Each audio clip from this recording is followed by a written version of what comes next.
నా ప్రియ సహోదరి సహోదరులారా, ఈరోజు ఒక చిన్న తలంపును మీ మధ్య ఉంచుతాను.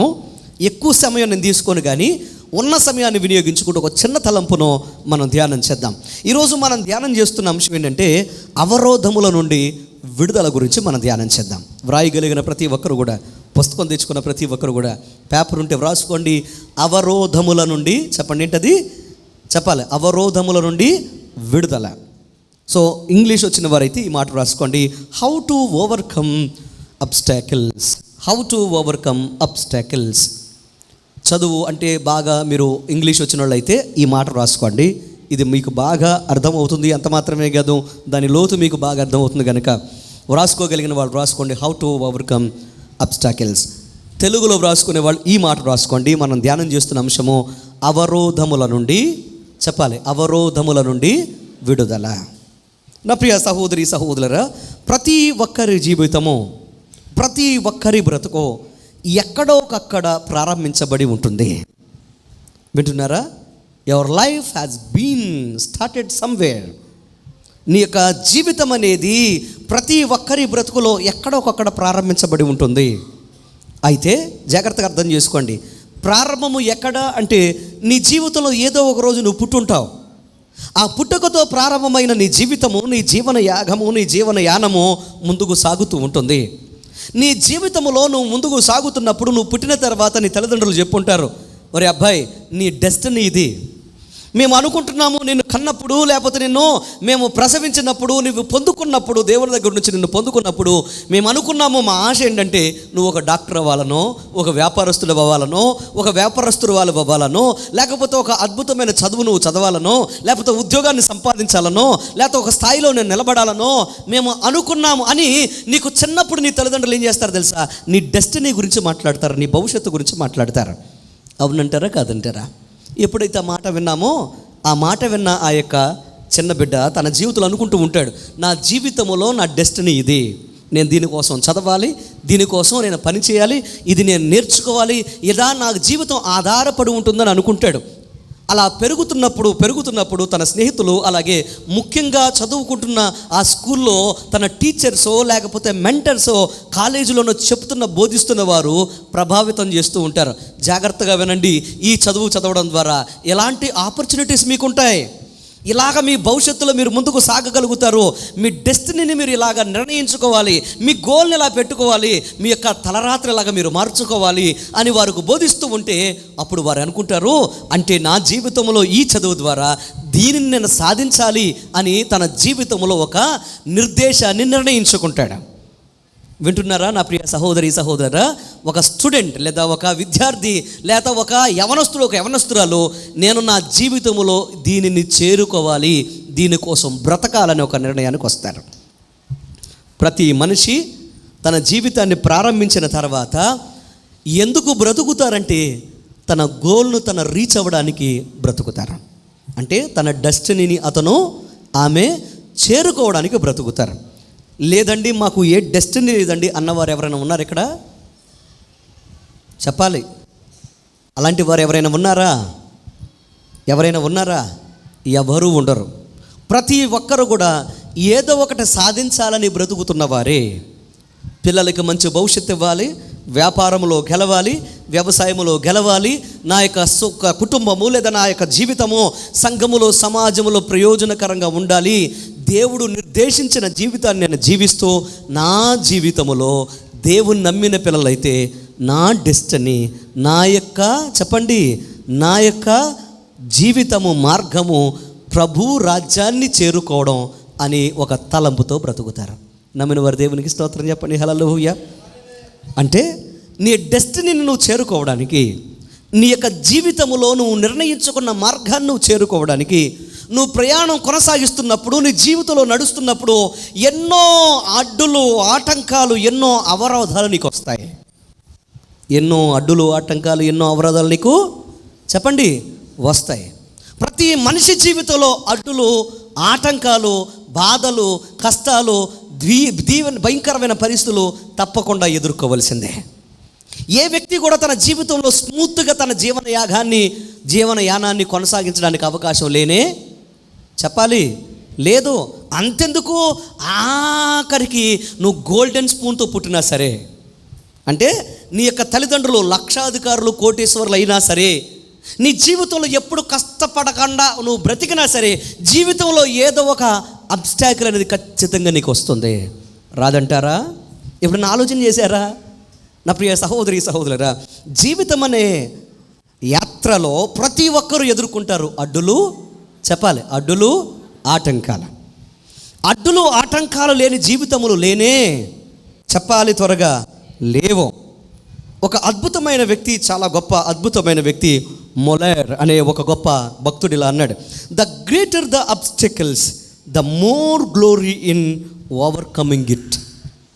దాని అర్థం ఏంటంటే, నీ జీవితంలో అవరోధాలు ఎంత పెద్దగా ఉంటే, ఆటంకాలు ఎంత గొప్పగా ఉంటే, నీ బ్రతుకులో నువ్వు చూసే మహిమ అంత అద్భుతంగా, అంత గొప్పగా ఉంటుంది. చప్పట్లు కొట్టి దేవుని నామాన్ని కనపరచు. మీరు గమనించారు లేదు, ఈ భక్తుడు ఇలా అన్నాడు, నీ జీవితంలో అవరోధాలు ఎంత గొప్పగా ఉంటే నీ విజయం అంత గొప్పదనలా. ఏమన్నాడు? నీవు చూసే, నీ కోసం ఎదురు చూసే మహిమ అంత గొప్పదన్నాడు. ఇంతకుముందు వాక్యం చెప్తూ ఒకసారి చెప్పాను, మహిమ ఎవరికి సంబంధించింది? చెప్పాలి, మహిమ ఎవరికి సంబంధించింది? The glory of God. ఎవరికి సంబంధించింది? దేవునికి సంబంధించింది. అంటే నీ జీవితంలో నీవు పొందుకోలేని, నువ్వు చూడలేని అద్భుతమైన దేవుని మహిమ నీ బ్రతుకులో, నీ యొక్క జీవితంలో నువ్వు ఎదుర్కొంటున్న అవరోధాలను బట్టి దేవుడు నీకు అనుగ్రహిస్తాడా? బిగ్గరగా దేవునికి స్తోత్రం చెప్పండి, హల్లెలూయా. అంటే నీ అవరోధాలు నీకేం తీసుకొస్తాయి చెప్పు? చెప్పాలి, నీ అవరోధాలు నీకేం తీసుకురాబోతున్నాయి? దేవుని మహిమను తీసుకొస్తాయి. అది ఎంత పెద్దగా ఉంటే అంత గొప్ప మహిమను నువ్వు చూస్తావు. ప్రతి వ్యక్తి తన జీవితంలో తనకు అవరోధాలు వచ్చినప్పుడు తన జీవితంలో ఎవరి వైపు చూడాలి? చెప్పాలి, ఎవరి వైపు చూడాలి? దేవుని వైపు చూడడం నేర్చుకోవాలి. అవరోధాలు, అడ్డులు లేని జీవితం లేని లేదు. మనం ఇప్పుడు చదివిన వాక్యాన్ని మీరు గమనిస్తే, ఈ వాక్యం ఒక ప్రత్యేకమైన ఒక వ్యక్తి గురించి తెలియజేస్తున్న ఒక అద్భుతమైన జీవన యాత్ర గురించి మనం చూస్తాం. ఏంటి కరెంట్ సినారియో మీరు చూస్తే, అక్కడ సిచ్యువేషన్ మీరు గమనిస్తే, మనం గమనించిన వాక్యాన్ని మనం ప్రత్యేకంగా మనం ఒకసారి కూలంకుషంగా మనం ఆలోచించడానికి ప్రయత్నం చేస్తే, మనం చదువుతుంది ఎవరి గురించి చెప్పండి? గొప్ప భక్తుడు ఎవరో? పేతురు గురించి మనం చదువుతున్నాం. పేతురు భక్తుడు తన జీవితంలో తన యొక్క దేవుని పిలుపును అందుకున్న తర్వాత తన డెస్టినీ కోసం తన జీవితాన్ని ప్రారంభించాడు. వింటున్నారా నా ప్రియ సహోదరి సహోదరురా? తన మానాన్న తను ఏం చేస్తున్నాడు? వలలు విసురుకుంటూ చేపలు పడతా ఉంటే ఒక ఆయన రానే వచ్చాడు, పేతురు అని పిలిచాడు. ఏంటి ప్రభువా అంటే అన్నాడు, నీ వలల్ని వదిలిపెట్టు, నీవు ఇప్పటి వరకు ఏం చేసావు? చేపలను పట్టావు, ఈ రోజు నుంచి మనుషుల పట్టు జాలరుగా చేస్తా అన్నాడు. ఏమన్నాడు? మనుషుల పట్టు జాలరులుగా చేస్తా అన్నాడు. ఉన్న పాటున తన యొక్క ధోనిని విడిచిపెట్టి, అలాగే తన యొక్క వలలను విడిచిపెట్టి ఏం చేశాడు? యేసు ప్రభు వారిని వెంబడించాడు. రెస్ట్ ఆఫ్ ద స్టోరీ మీకు తెలుసు. ఎన్నో అడ్డులు ఆటంకాలు గుండా యేసు ప్రభువును వెంబడించి, యేసు ప్రభును కృపను సంపాదించుకొని, యేసు ప్రభు యొక్క అద్భుతమైన బోధనల చేత అతడు అద్భుతంగా ట్రైన్ చేయబడి, అంటే తర్పిదు చేయబడిన తర్వాత ఒకరోజు యేసు ప్రభు వారు పేతురుని చూసి అన్నాడు, పేతురు నువ్వు బండవు, నీ మీద నా సంఘాన్ని నేను నిర్మిస్తాను అన్నాడు. చెప్పలు కూడా దేవుని నామాన్ని కనపరచాను. దేవునికి స్తోత్రం కలుగునుగా, హల్లెలూయా. What is the destiny of Peter? పేతురు డెస్టినీ ఏంటి చెప్పండి? చెప్పండి. పేతురు జీవితంలో దేవుని యొక్క ఉద్దేశం ఏంటి? దేనికోసం చేరుకోవాలి? దేనికోసం ప్రయాణం చేయాలి? దేవుని యొక్క రాజ్యము ఆయన మీద కట్టబడ్డానికి. వింటున్నారా? దేవుని రాజ్యము ఆయన మీద కట్టబడ్డానికి పేతురు జీవించాలి. అది అతని డెస్టినీ. దేవుని ఉద్దేశం అది. దేనికోసం బ్రతకాలంటే దేవుని యొక్క అద్భుతమైన ప్రణాళిక కోసం పేతురు బ్రతకాలి. వింటున్నారా? నీ జీవితంలో నీ డెస్టినీ ఎంత పెద్దదైతే, వింటున్నారా, నీ యొక్క సంకల్పము ఎంత పెద్దదైతే, దేవుని ఉద్దేశము నీ జీవితంలో ఎంత పెద్దదైతే, నువ్వు ఎదుర్కొనే కష్టాలు, నష్టాలు, అలాగే శోధనలు, అలాగే అవరోధాలు, ఆటంకాలు అంత పెద్దగా ఉంటాయి. పోరాటం ఎంత పెద్దదైతే నీ విజయం అంత పెద్దదవుతుంది. మీకు అర్థమైందా? అలాగే నీ జీవితంలో పొందుకునే ఆశీర్వాదం ఎంత పెద్దదైతే ఖచ్చితంగా నీ అవరోధాలు కూడా అంతే. చెప్పాలి, పెద్దగా ఉంటాయి. దేవుడు పిలిచాడు, తన యొక్క డెస్టినీ తనకు అర్థమైంది. అంటే యేసు ప్రభు వారు ఎప్పుడైతే ఈ లోకాన్ని విడిచిపెట్టి తన యొక్క పనిని ముగించుకొని ఆయన ప్రాణం పెట్టి ప్రజల కోసం, ఈ లోకం కోసం, లోక కళ్యాణం కోసం ఆయన పరిశుద్ధమైన రక్తాన్ని చిందించి పరలోక రాజ్యం వెళ్ళిపోగానే పేతురును దేవుడు ఏం చేశాడు తెలుసా? నిలబెట్టాడు. ఎప్పుడైతే పేతురు నిలబడ్డాడో వెంటనే పరిశుద్ధాత్మ దేవుడు దిగవచ్చి ఆ పేతురును ఆవరించగానే ఆయన మాట్లాడుతూ ఉంటే ఒక సింగిల్ ప్రసంగానికి, ఒకే ఒక్క బోధకు ఇంచుమించుగా 3,000 మంది రక్షించబడిపోయారు. దేవునికి స్తోత్రం కలుగును. చెప్పలు కూడా బిగ్గరగా దేవుని నామాన్ని కనపరచాలి. నా ప్రియ సహోదరి సహోదరులారా, 10 100 వందలు చెప్పాలి, వేలైపోయినాయి. ఎప్పుడైతే 100 వేలైనాయో, వేలు అలా మెల్లమెల్లగా లక్షలైకుంటా అది సరిహద్దులు దాటుకుంటా ఎప్పుడైతే విస్తరిస్తూ ఉందో, ఇప్పుడు పేతురు ఎలా మారిపోయాడు తెలుసా? ఆదిమ సంఘానికి యేసు ప్రభు వారి తర్వాత ప్రముఖమైన నాయకుడైపోయాడు. అపోస్తులందరికి కూడా దిశానిర్దేశము చేసే నాయకుడిగా మార్చబడ్డాడు. ఎవరో చెప్పాలి, ఎవరో? పేతురు గారు. ఎప్పుడైతే పేతురు గారు ఒక అద్భుతమైన దేవుని రాజ్యాన్ని కట్టే ఒక అద్భుతమైన పాత్రగా మలచబడ్డాడో, నాయకుడిగా మలచబడ్డాడో, ఇక ఎప్పుడైతే ఆయన రాజ్య సువార్తను బలంగా అనేక ప్రాంతాలకి అపోస్తులు పంపిస్తూ ఆయన కూడా ప్రయాణం చేస్తూ ముందుకు సాగుతున్నాడో, ఒక భయంకరమైన శోధన, ఒక భయంకరమైన బాధలు, అంత మాత్రమే కాదు, పర్సిక్యూషన్ అంటే ఒక భయంకరమైన సంఘము మీద దాడి, అలాగే దేవుని నమ్మిన వారి మీద, యేసు ప్రభు నమ్మిన వారి మీద మొదలైపోయింది. చూస్తుండగానే అపోస్తుల్లో ఒక అపోస్తులుడు యాకోబు ఏం చేయబడ్డాడు చెప్పండి? ఏం చేయబడ్డాడు? సజీవ దహనం అయిపోయాడు. సజీవంగా ఉండగానే అతన్ని ఏం చేశారు? చంపేశారు. ఎప్పుడైతే ఇలాంటి కలవరం ఒక ప్రక్క భయంకరంగా మొదలైపోయిందో, సంఘము హింసించబడుతుందో, దేవుని పిల్లలు హింసించబడుతున్నారో, ఆ హింస ఎక్కడికి వచ్చేసింది తెలుసా? తన జీవితం ప్రారంభించాడు, ఇప్పుడు దేవుని రాజ్యం కట్టి దేవుని కోసం బ్రతికి ఆయన రాజ్య నిర్మాణం చేసి ఆయన రాజ్య నిర్మాణం కోసం తన యొక్క బ్రతుకును వెచ్చించవలసిన పేతురు గారి జీవితంలో ఏమొచ్చింది తెలుసా? భయంకరమైన ప్రమాదం, అవరోధం వచ్చి పడిపోయింది.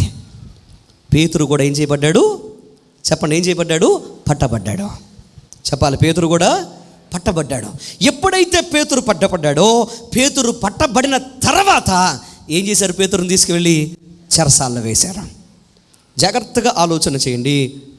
పేతురుని చెరసాల్లో వేశారు అనే విషయాన్ని మనం చదివినప్పుడు, మీరు చదివితే ఎన్నో భయంకరమైన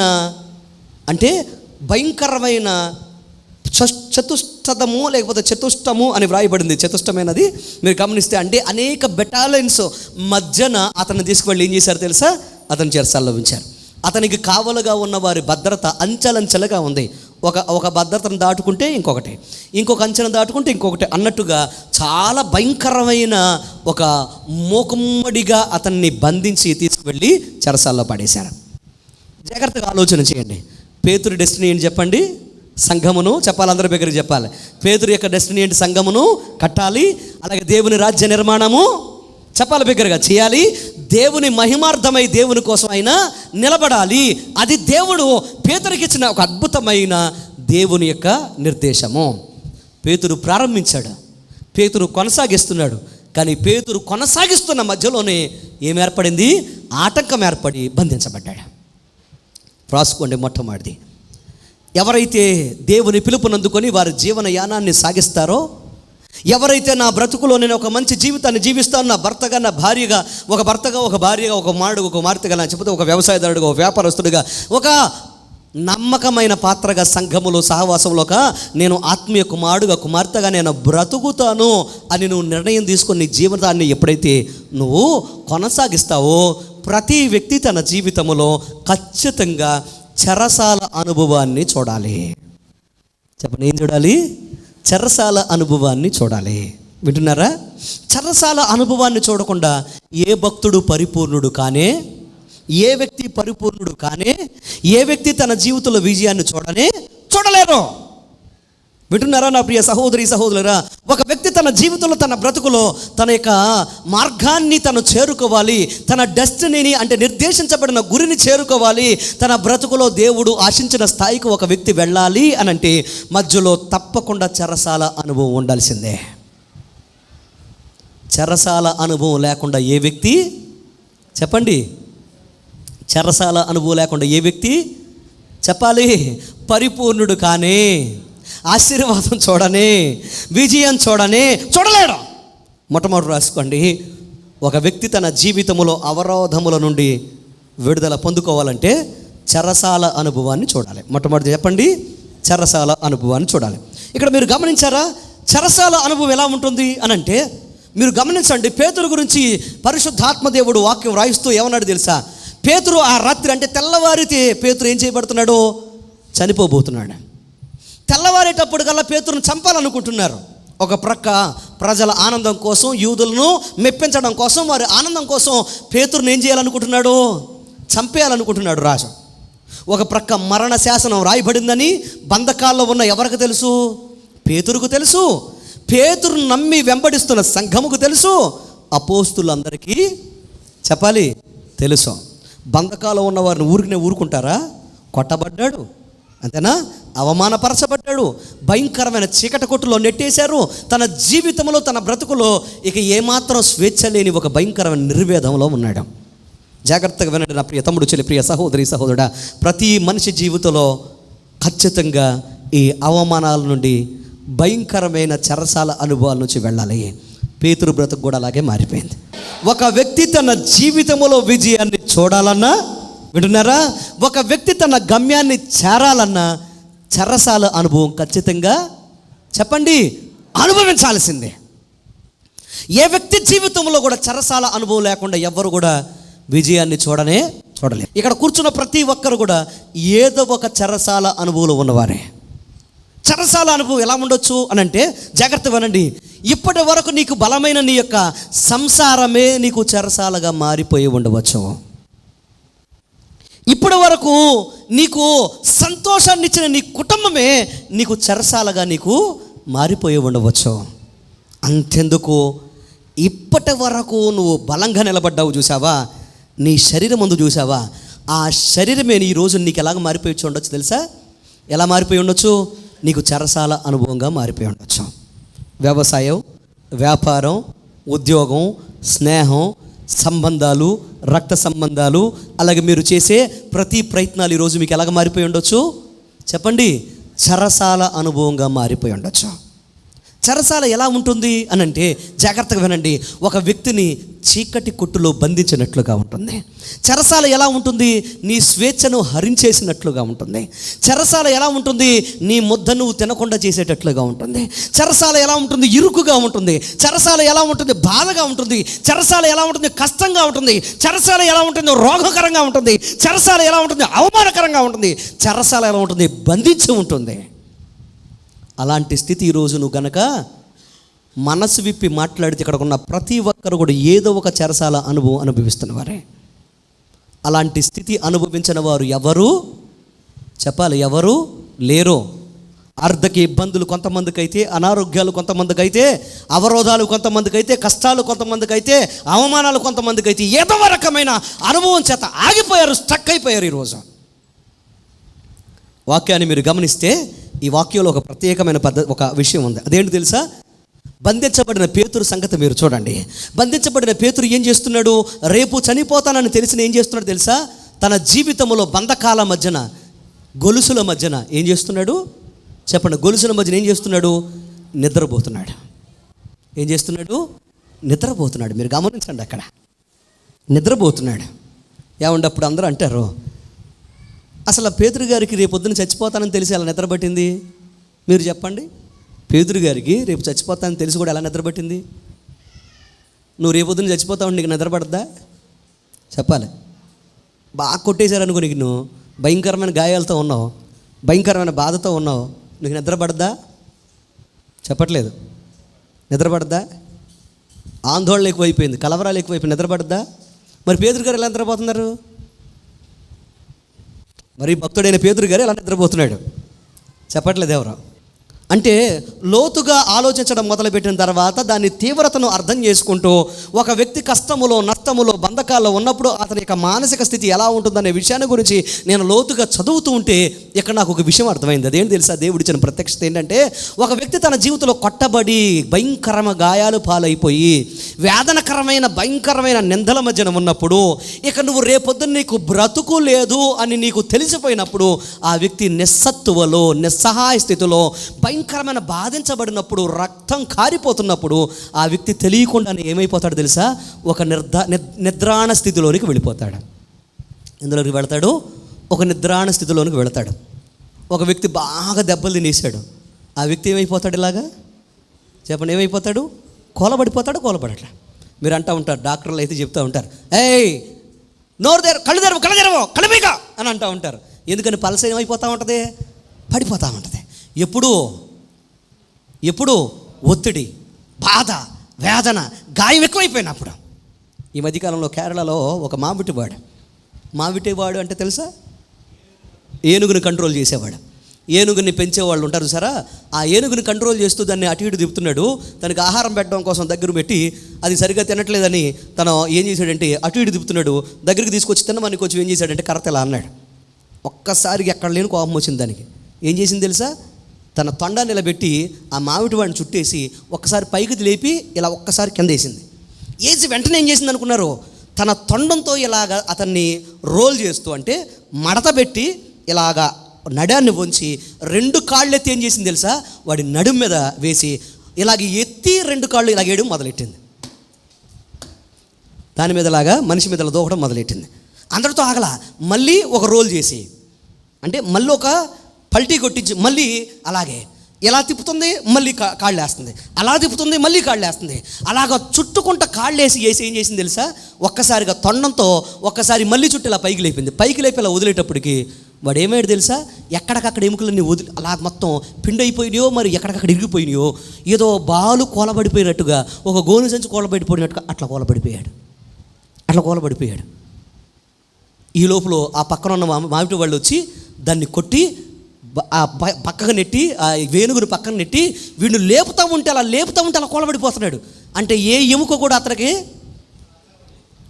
చూస్తూ ఉండగానే క్షణాల్లో జరిగిపోయింది. ఇది ఒక వ్యక్తిని విపరీతంగా హింసించిన తర్వాత మానసికంగాను శారీరకంగాను ఆ వ్యక్తి స్థితి అలాగే మారిపోతుంది. అవునా కాదా? చెప్పట్లేదా? కొంతమంది మూర్ఖులు, దుర్మార్గులు ఉంటారు. భర్తలు భార్యల్ని అనుమానించో లేకపోతే తాగేసి భయంకరంగా కుట్టి భయంకరంగా కొట్టేస్తారు. కొట్టేసిన తర్వాత వారి గాయాలు, వారి యొక్క భయంకరమైన అవమానాలు వారిని లేవనివ్వకుండా అలా పడిపోయేటట్టు చేస్తాయి. ఈ లోపల పైపెచ్చు చుట్టుపక్కల ఉన్న వాళ్ళు అంటారు, ఏం తేపరమని 3 అన్న తర్వాత 2 దెబ్బలేడా బయటికి రావట్లేదంటే ఏం చేసిందో. అసలే గాయాలు, ఆ తర్వాత చెప్పరేంటండి భయంకరమైన మాటలు. ఒక వ్యక్తికి ఇంకా ఏమాత్రం బ్రతకాలని ఆశ లేని కోలబడిపోయే ఒక భయంకరమైన, చెప్పండి, చెరసాల అనుభవం అది. అవునంటారా కాదంటారా? అవునా కాదా? అందుకోసం ఈ రోజున మనం గమనిస్తే వ్యక్తిత్వ హననం భయంకరంగా చేయబడుతుంది సమాజంలో. వ్యక్తిత్వ హననం అనేది చాలా ప్రమాదం, గుర్తుపెట్టుకోండి. క్యారెక్టర్ అసాసినేట్ చేయడం అనేది చాలా ప్రమాదం, గుర్తుపెట్టుకోండి. దేవుని పిల్లలుగా చెప్తున్నాను ఈ మాట, దేవుని దాసులుగా మీ అందరికీ, మీ జీవితంలో ఎప్పుడు కూడా వ్యక్తిత్వ హననం ఎవరిని చేయకండి. ఎవరి గురించి మీరు ఏం చేయదు తెలుసా? అతి త్వరగా తొందరపడి ఒక కంక్లూజన్కి ఒక ముగింపుకు రావద్దు. అది చాలా పెద్ద పాపం.